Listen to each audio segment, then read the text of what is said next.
Hello friends, welcome to the YouTube channel. और मैं हूं अमन sir.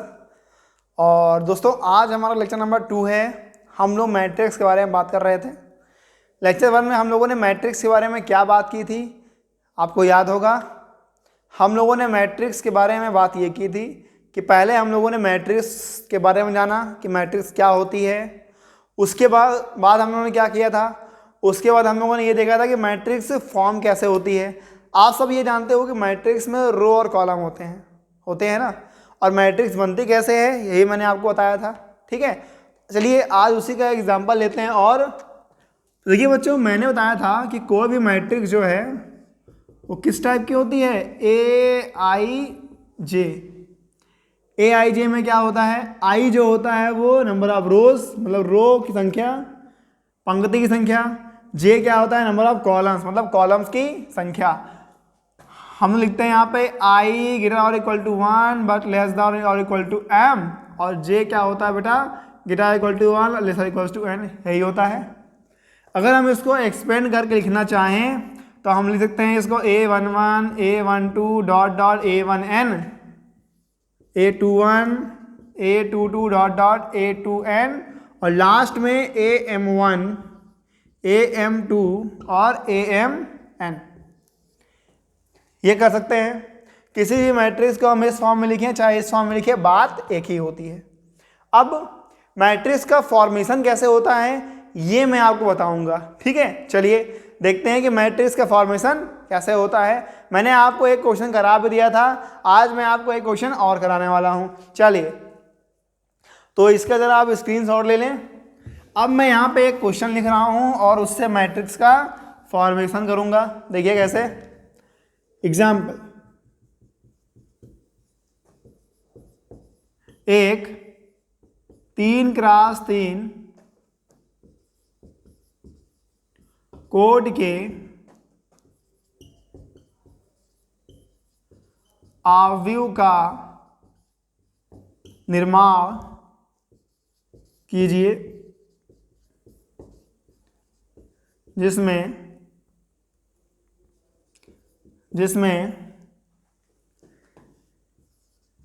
A I J equals to I plus J. ठीक है, A I J equals to I plus J. और आपको दिख रहा है I greater equal to 1 less equals to 3 है, क्योंकि रो आपके 3 हैं, और जे भी आपका 3 ही है क्योंकि कॉलम भी आपके 3 हैं। तो ये प्रश्न आपको दिया है, इसको हमें क्या करना है, हल करना है।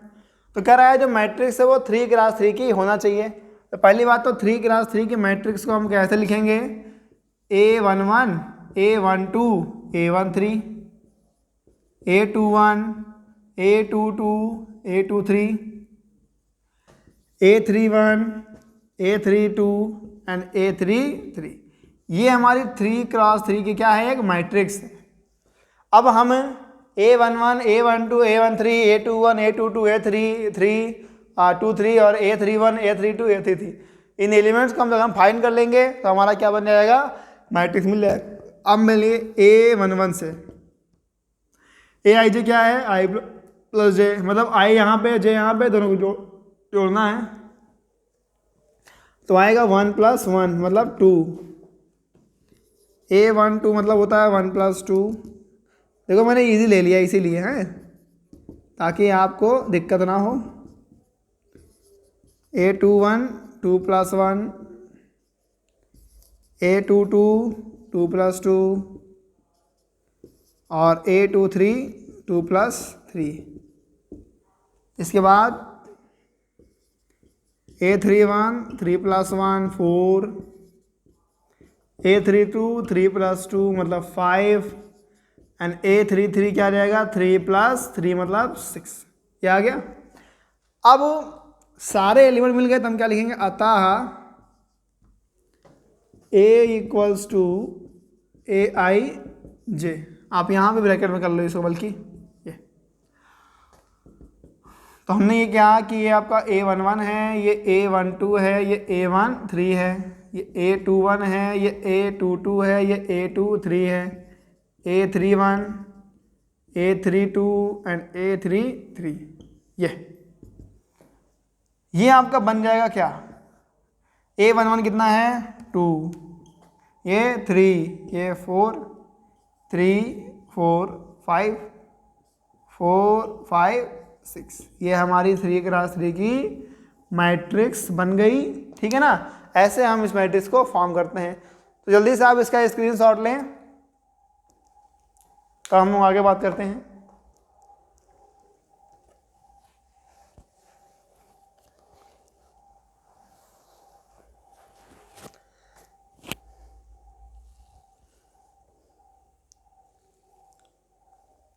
चलिए, आपने ये स्क्रीनशॉट ले लिया, अब आपको ये मालूम हो गया कि मैट्रिक्स कैसे बनती है। ठीक है, अब हम आपको ये बताएंगे कि मैट्रिक्स के टाइप्स क्या होते हैं। जी हाँ, हमारा नेक्स्ट टॉपिक्स है टाइप्स ऑफ मैट्रिक्स।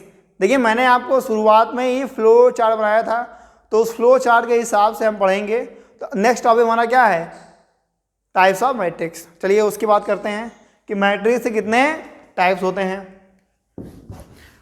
तो बच्चों, मैट्रिक्स के कई टाइप्स होते हैं। देखिए मैं यहाँ पर लिख रहा हूँ, कभी कभी क्वेश्चन इस पर भी आ जाते हैं। ठीक है ना, जैसे row matrix, column matrix, square matrix, diagonal matrix, scalar matrix, ये सब आपके मैट्रिक्स होते हैं। ठीक है, तो नेक्स्ट टॉपिक हमारा है टाइप्स ऑफ मैट्रिक्स, मतलब हिंदी में कहते हैं इसको आव्यूह के प्रकार। ठीक है, चलो अब हम लोग को पढ़ना है टाइप्स ऑफ मैट्रिक्स। तो पहला टाइप होता है, वो होता है रो मैट्रिक्स। पहला होता है आपका रो मैट्रिक्स, इसे बोलते हैं पंक्ति आव्यूह। क्या बोलते हैं, पंक्ति आव्यूह। तो बेटा पंक्ति आव्यूह मतलब होता है वह आव्यूह जिसमें सिर्फ एक पंक्ति हो, उसे क्या बोलेंगे, पंक्ति आव्यूह। ठीक है, तो इसमें क्या होगा, सिर्फ और सिर्फ आपके एक ही रो दिखेगा। कॉलम चाहे इतने भी हो, हमें कॉलम मतलब नहीं है, मतलब किससे है, पंक्ति से है। पंक्ति सिर्फ एक होना चाहिए। ठीक है, चलिए इसको लिख लेते हैं। लिखिए, ऐसा आव्यूह जिसमें सिर्फ एक ही पंक्ति हो, पंक्ति आव्यूह कहलाता है। पंक्ति आव्यूह कहलाता है। चलो भाई, एग्जाम्पल देखिए इसका।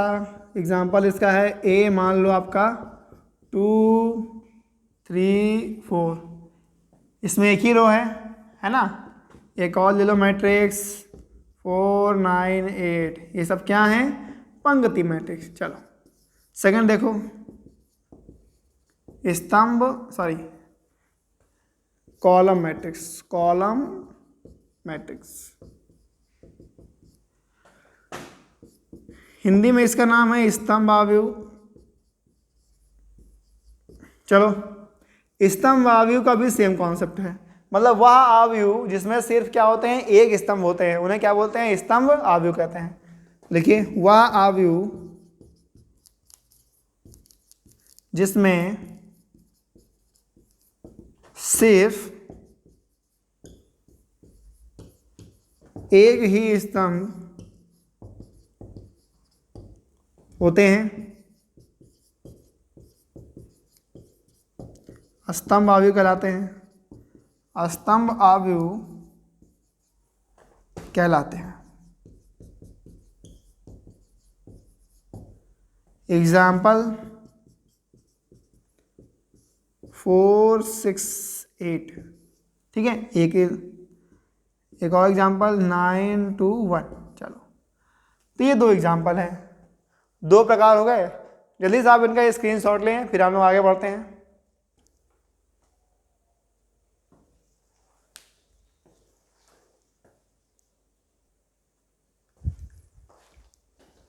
चलो, आपने स्क्रीनशॉट ले लिया होगा। अब मैं आगे बढ़ जाता हूँ, ठीक है। इसको रफ कर देते हैं। तो दो आपने पढ़ लिए, दो प्रकार पढ़ लिए, एक रो और एक कॉलम, ठीक है। अब पढ़ना है हम लोग को तीसरा। तो तीसरा जो है वो है आपका, देखो थर्ड मैट्रिक्स जो है वो है जीरो या नल मैट्रिक्स। जीरो या नल मैट्रिक्स मतलब शून्य अवयव, हिंदी में कहते हैं इसको शून्य अवयव, और इंग्लिश में जीरो या नल भी कह सकते हैं। तो जैसे कि आपको नाम से ही दिख रहा है कि वह अवयव जिसका प्रत्येक अवयव क्या हो, जीरो हो, शून्य हो, उसे क्या कहेंगे, शून्य अवयव।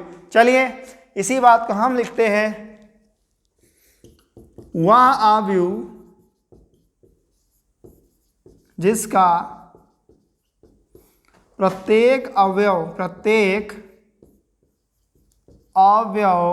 क्या हो, शून्य हो, क्या हो, शून्य हो, शून्य अवयव कहलाता है। एग्जाम्पल में 0 0 0 0 0 0 0 0 0, मतलब शून्य मैट्रिक्स को हम 0 0 0 से दिखाएंगे। ये 3 क्रॉस 3 का है, अगर 2 क्रॉस 2 का लिखना है तो 0 0 0 0, ये कितना का हो गया, 2 क्रॉस 2 का हो गया। ठीक है, चलिए ये शून्य हो गया। इसके बाद का जो मैट्रिक्स है उसकी बात कर लेते हैं। इसके बाद का मैट्रिक्स ये है स्क्वायर मैट्रिक्स, अब बहुत ही इंपॉर्टेंट है ये। ठीक है बच्चा, स्क्वायर मैट्रिक्स बहुत ही इंपॉर्टेंट है और बहुत सरल भी है। तो वर्ग अवयव, अच्छा वर्ग से याद आ रहा है आपको, वर्ग से याद आ रहा है कि वर्ग के सही भुजाएं क्या होती हैं, बराबर होती हैं। ठीक यही कॉन्सेप्ट यहाँ लगाना है, मतलब वर्ग अवयव वह अवयव जिसके पंक्ति और स्तंभ दोनों क्या होते हैं, बराबर होते हैं, उन्हें क्या कहते हैं, वर्ग अवयव कहते हैं, स्क्वायर मैट्रिक्स। ठीक है, चलिए इसको लिखते हैं। लिखिए, वह अवयव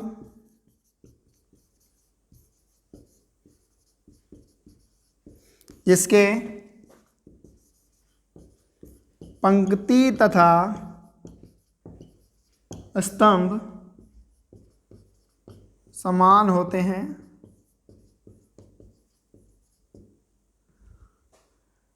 वर्ग अवयव कहलाते हैं, वर्ग अवयव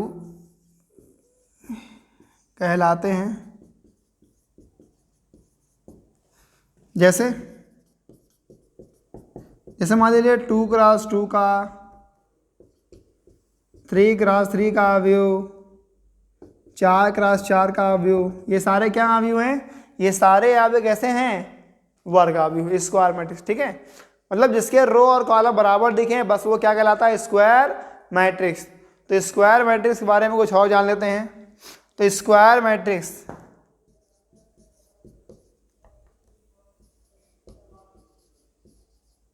वर्ग अवयव की कोटि को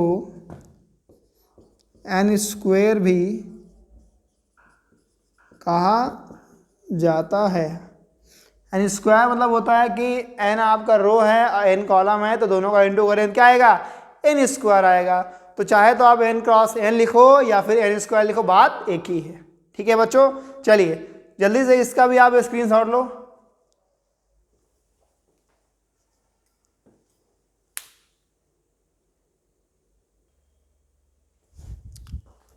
चलिए, तो आपने इसका स्क्रीनशॉट ले लिया, चलो वेरी गुड। अब बात करते हैं इसके बाद कौन कौन टाइप बचते हैं, चलिए देख लिया जाए। देखिए इसके बाद भी आप पे कुछ टाइप बच जाते हैं। चलिए इसके बाद जो है वो है आपका पांचवा है आपका विकर्ण अवयव। क्या है, विकर्ण अवयव है। इंग्लिश में इसका नाम बेटा डायगोनल मैट्रिक्स। क्या नाम है, डायगोनल मैट्रिक्स। तो देखिए अब इतने भी मैट्रिक्स हमको पढ़ने हैं, वर्ग अवयव के बाद जो भी टाइप बचता है ये सारे वर्ग अवयव के अंतर्गत ही आएंगे। मतलब विकर्ण अवयव जो होता है ये एक वर्ग अवयव होता है, मतलब इसका रो और कॉलम क्या होगा, बराबर होगा। ठीक है, मन में कोई डाउट मत रखिएगा, इसके भी रो और कॉलम क्या होंगे, बराबर। तो विकर्ण अवयव क्या होता है? एक वर्ग अवयव होता है, लेकिन कैसा? देखिए मैं अगर कोई वर्ग अवयव लिखता हूँ 3 2 1 4 6 8 1 3 5, तो इसमें हमको दो विकर्ण मिलते हैं। एक विकर्ण मिलता है ये और एक विकर्ण मिलता है ये, दो विकर्ण मिलते हैं। तो लेफ्ट से राइट की ओर जो विकर्ण मिलता है ना, इसको बोलते हैं हम लोग मुख्य विकर्ण। क्या बोलते हैं? मुख्य विकर्ण, प्रिंसिपल डायगोनल, ठीक है। और ये जो विकर्ण होता है इसको बोलते हैं उपविकर्ण, इसको बोलते हैं उपविकर्ण, मतलब सब डायगोनल। और ये होता है प्रिंसिपल डायगोनल, ठीक है। अब विकर्ण अवयव का मतलब ये होता है कि कोई ऐसा मैट्रिक्स हो जिसके विकर्ण में ही सिर्फ एलिमेंट हो और सारे एलिमेंट क्या हो? जीरो हो। मतलब एक ऐसा अवयव जिसमें सिर्फ विकर्ण के एलिमेंट उपस्थित होते हैं, बाकी सारे एलिमेंट क्या होते हैं? जीरो होते हैं। उन्हें क्या कहते हैं? विकर्ण अवयव कहते हैं, ठीक है। चलो इसको लिख लेते हैं, इसको हम लोग नोट करते हैं कि वह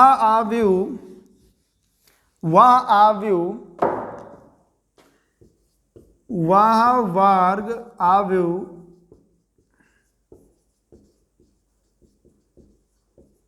जिसके विकर्ण के अवयव को छोड़कर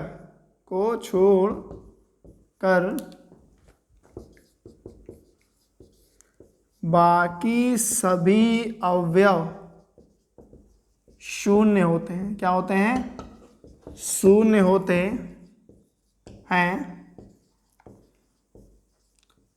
विकर्ण अवयव कहलाते हैं। तो इसमें आपको दो बातें याद रखनी है। पहला तो विकर्ण अवयव आपका वर्ग अवयव होता है, और दूसरा इसमें सिर्फ डायगोनल में एलिमेंट होते हैं, मतलब विकर्ण में एलिमेंट होते हैं और कहीं एलिमेंट नहीं होते, ठीक है। एग्जाम्पल में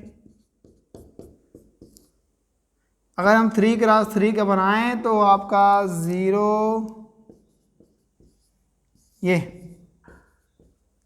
ये आपके एग्जाम्पल में आएगा, ठीक है। इसको भी आप नोट कर लें जल्दी से।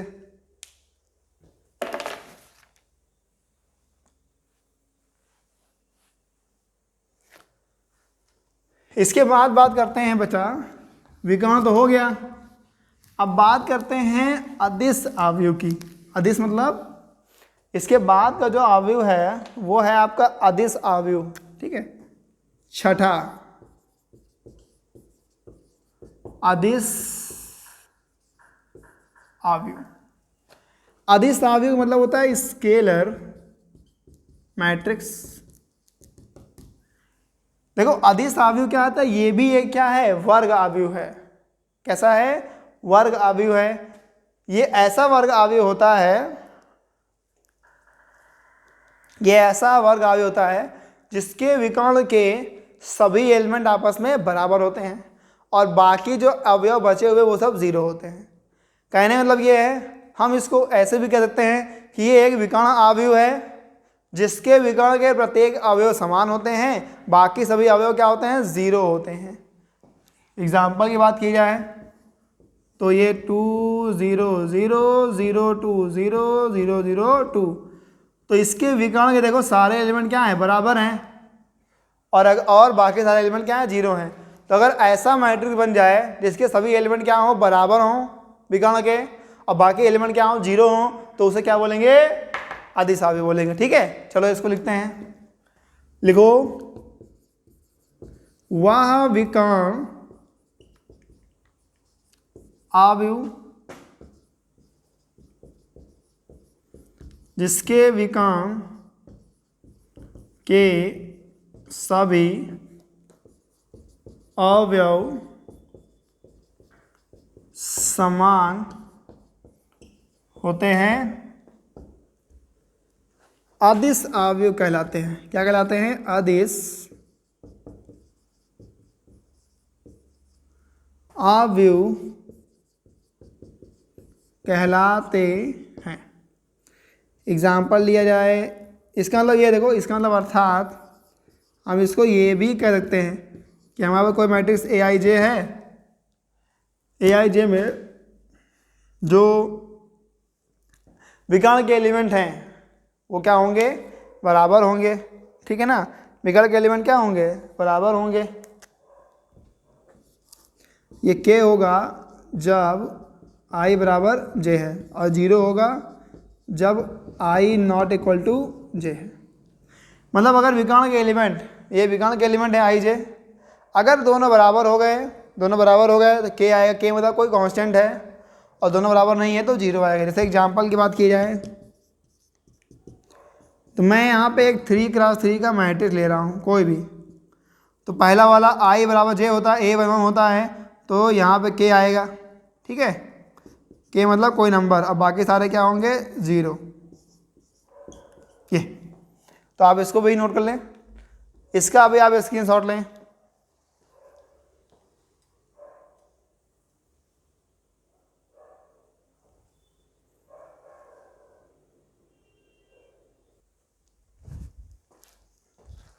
चलिए, नोट कर लिया आप लोगों ने, नोट हो गया ये आपका।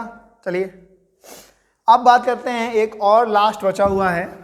ठीक है, एक और लास्ट बचा हुआ है, उस मैट्रिक्स का नाम है तत्समक मैट्रिक्स, मतलब आइडेंटिटी मैट्रिक्स। ठीक है, हिंदी में कहते हैं इसको तत्समक, तत्समक या फिर इकाई आव्यूह। इंग्लिश में इसका नाम है आइडेंटिटी मैट्रिक्स। ठीक है, चलो अब आइडेंटिटी मैट्रिक्स क्या होता है, वह अदिश आव्यूह। अब बात कर रहे हैं अदिश आव्यूह की, तो वह अदिश आव्यूह जिसका प्रत्येक अवयव क्या होता है, एक होता है। क्या होता है, एक। आइए मैंने आपको बताया अदिश आव्यूह मतलब क्या होता है। अदिश आव्यूह मतलब होता है कि उसके जो विकर्ण के एलिमेंट हैं वो सारे क्या होंगे, इक्वल होंगे, बाकी सब 0 होंगे। तो इसमें विकर्ण क्या, वो इक्वल तो होते हैं, लेकिन वो क्या होता है, एक ही होता है, एक के अलावा और कोई नहीं होता है। जैसे आइडेंटिटी मैट्रिक्स आपकी अभी जो पढ़ना है, देखो वह अदिश आव्यूह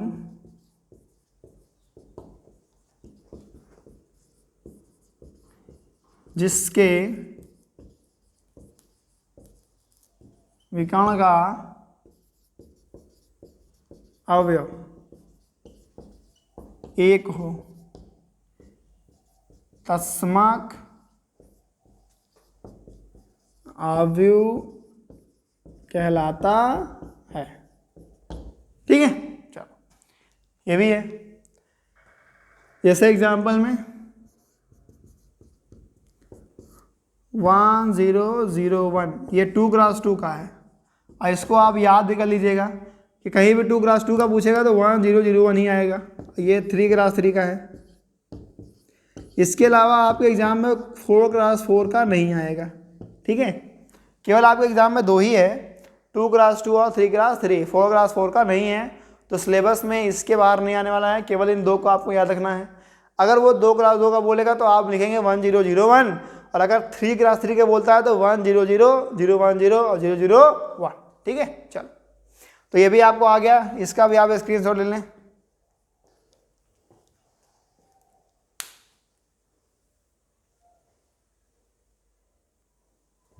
चलो आपने इसका स्क्रीनशॉट ले लिया, बिल्कुल वेरी गुड।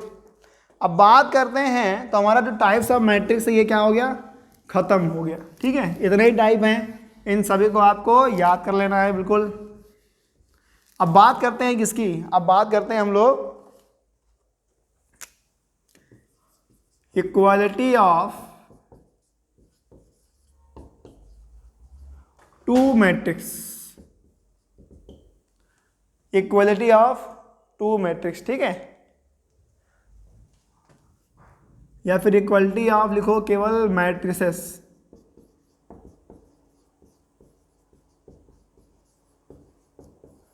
अवयवों की समानता। तो अब यहाँ पे हमें क्या करना है, इक्वलिटी शो करना है। तो देखो बेटा, 2 अवयव इक्वल कब होते हैं, 2 अवयव इक्वल कब होते हैं। तो आपको दिख रहा है कि इक्वलिटी लिखा मैंने, तो इक्वलिटी के लिए चाहिए कम से कम 2 अवयव चाहिए ही। इक्वलिटी क्या चाहिए, तो कम से कम दो अवयव चाहिए। अब दो अवयव को इक्वल बताने का मतलब ये होता है कि पहली बात तो इक्वलिटी ऑफ मैट्रिसेस के लिए आपको क्या चाहिए, दो कंडीशन चाहिए। पहली कंडीशन ये चाहिए कि उनकी कोटि क्या हो, समान हो, ठीक है, और संगत अवयव समान हो, संगत अवयव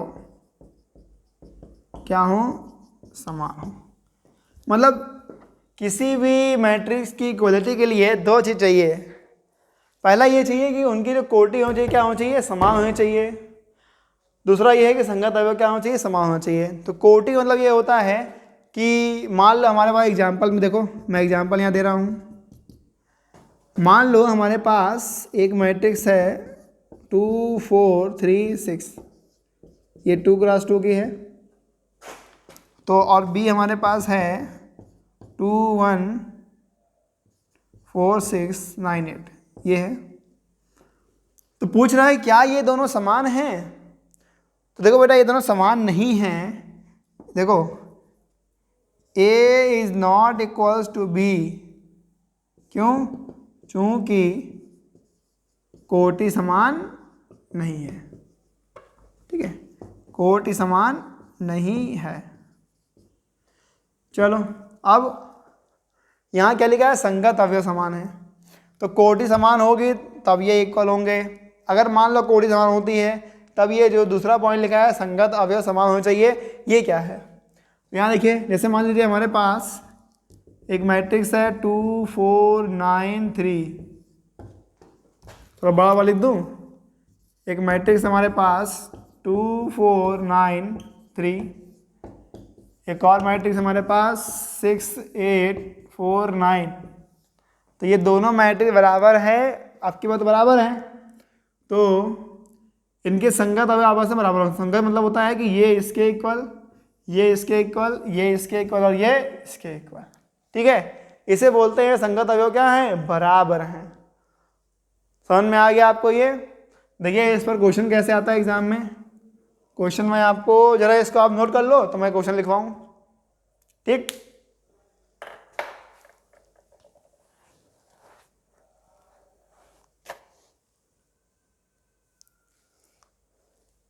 नोट कर लिया आपने, चलो अब मैं इस पर एक क्वेश्चन लिखवाता हूँ। देखिए क्या क्वेश्चन आता है इस पर, बहुत ही प्यारा सा क्वेश्चन आता है, बढ़िया सा, जिसको देख करके आपका मन एकदम खुश हो जाएगा, है ना। देखिए क्वेश्चन इस पे आता है बच्चा कि यदि a बराबर 6 4 8 7, b बराबर x प्लस 2 9 3 y माइनस 4, तो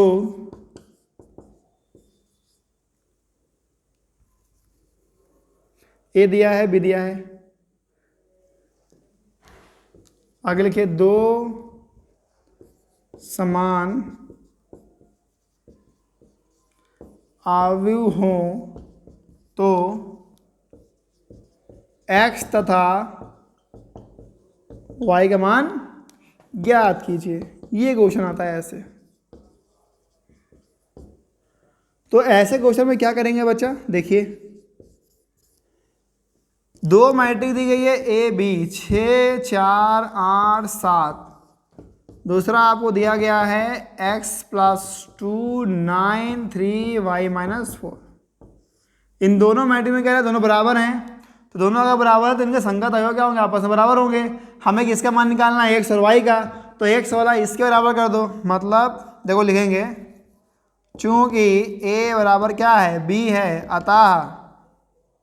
अतः x प्लस 2 किसके इक्वल होगा, 6 के, और y माइनस 4 किसके इक्वल होगा, 7 के। संगत अवयव इसके इक्वल, ये वाला इसके इक्वल, तो ये आ जाएगा x बराबर जाएगा 2 इधर जाएगा, 6 में 2 गए 4, x का मान 4 आ गया, और y बराबर क्या आ गया, 4 गया उधर, 7 4 11, तो y का मान क्या आ गया, 11। यही क्या हो गया, आंसर हो गया। ठीक है बच्चों, तो दो अवयव बराबर है, इसका मतलब ये होता है कि संगत अवयव क्या होना चाहिए, बराबर, और साथ ही साथ उनकी कोटि भी क्या होनी चाहिए, बराबर होनी चाहिए। तो बेटा आज हम लोगों ने क्या पढ़ा, मैट्रिक्स के टाइप पढ़ लिया और इक्वलिटी ऑफ टू मैट्रिक्स पढ़ लिया। अब नेक्स्ट वीडियो में हम लोग बेटा क्या पढ़ेंगे, आज मैं अपनी क्लास यहीं रोकूंगा, ठीक है। नेक्स्ट क्लास में हम लोग क्या पढ़ेंगे, नेक्स्ट क्लास में हम लोग करेंगे ऑपरेशन ऑन मैट्रिक्स, और ऑपरेशन सीखने के बाद हम लोग लगाएंगे कुछ क्वेश्चन आपके एनसीईआरटी की बुक का, फिर आगे कुछ और कॉन्सेप्ट पढ़ने वाले हैं, ठीक है। चलिए, तो आज के लिए इतना ही, थैंक यू सो मच।